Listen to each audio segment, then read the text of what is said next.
Hai, saya daripada Johor Bahru. Kami daripada Pulau Pinang. Daripada Johor Bahru. Saya daripada Sabah Benam, Selangor. Daripada Penang, kita daripada Penang. Daripada Kelang. Seronok khidmatan dia, dan kali ni kita tengok bas dia baru, cantik dan jimat. Rasa pengangkutan ni mudah dan fleksibel. Tak silap dalam 20 minit sekali kan kita boleh drop dekat KLCC ke. Tadi tengok ni lah main map tu kan. Kita boleh turun kat tempat-tempat yang kita nak. Contoh kita bawa anak pergi KLCC, pergi museum, KL Tower, boleh tengok TRX. Kita nak mengetahui lebih dalam tentang KL ni. Selalu ni kita datang, tapi kita pergi beberapa tempat. Macam Haupamo Off ni macam menarik sikit. Boleh tengok banyak tempat sekaligus sambil duduk menghayati dengan sejarah lagi. Tak suka nak naik bas, so diorang nak tengok-tengok lah pusing-pusing. Macam saya lah, kami pun lokal, saya saja naik pasal satu jimat, dapat tengok Bandar Kuala Lumpur, dapat tengok sekeliling.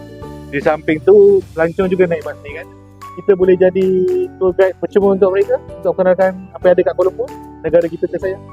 Suggest lah sebab seronok lah, budak-budak pun seronok kan naik bas dua tingkat. Tadi saya suka lah cara kita boleh duduk kat atas, bas ni berhenti, lepas tu kita boleh ambil gambar, lepas tu kita macam boleh mengetahui tempat-tempat ni, oh kita tak pernah pergi.